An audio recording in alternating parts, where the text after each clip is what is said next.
जुड़े हुए अशोक सिन्हा जी हमारे साथ इस कार्यक्रम में मौजूद हैं, हिंदू मामलों के पक्षकार भी हैं। अशोक जी, स्वागत और धन्यवाद आपका। मैंने मोहन भागवत जी का स्टेटमेंट आज फिर से सुने 2 बार। उन्होंने कहा हर मस्जिद के नीचे शिवलिंग को नहीं तलाशा जाना चाहिए, ये समाज के लिए विभाजनकारी है, गलत है। तो ये क्या हो रहा है संभल में?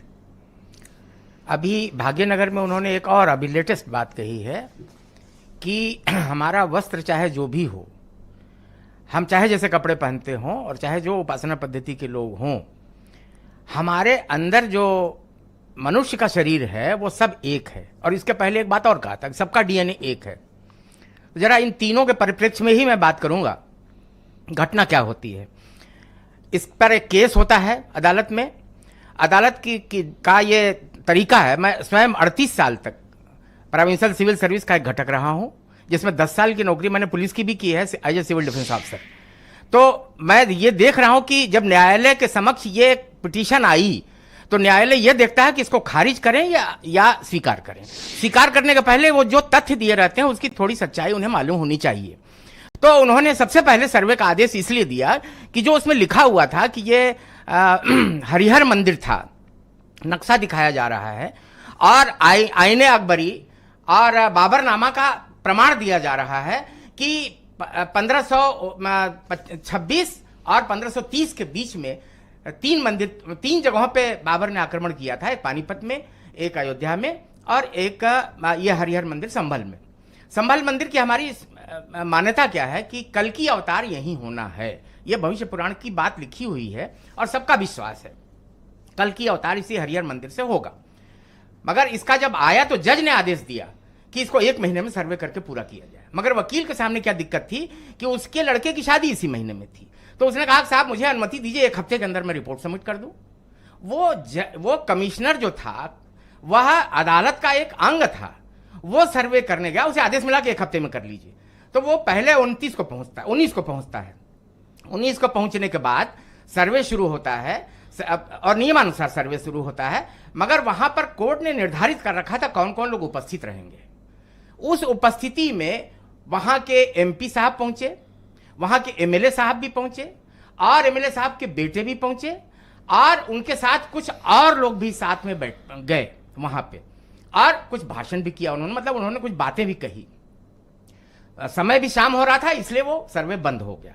सर्वे दूसरे दिन भारतीय न्याय संहिता का जो सेक्शन 168 है, इसके अनुसार उनको नोटिस वहां के जो अध्यक्ष थे मस्जिद के उनको दिया गया और देने के बाद सुबह 7 बजे से 11 बजे तक का समय दिया गया और ये लोग अपने समय पे पहुंच भी गए। मगर जो घटनाएं हुई हैं, मैंने कहा कि मैं एक सिविल सर्विस का अंग था, इसलिए मैं बता रहा हूं कि जो घटना हुई है वह लड़ाई संविधान मानने वालों और संविधान को नकारने वालों के बीच में था। आप कह रहे हैं ना इंटेलिजेंस इनपुट क्यों नहीं लिया, क्यों नहीं, सब कुछ था। इसीलिए फोर्स लगाई गई थी वहां पे कि एक न्यायालय की कार्यविधि है, उसमें एक अब पूरा पुलिस फोर्स नहीं मंगाई जाती। जस्टिफाई कर रहे हैं कि पुलिस एक्शन सही है। मैं 100% कह रहा हूं और जो कोर्ट ने जो कुछ भी कार्रवाई की, 6 चरण पूरा किया गया है। आप देखिए कि सर्किल ऑफिसर जो पुलिस का था उसके पैर में छर्रे लगे।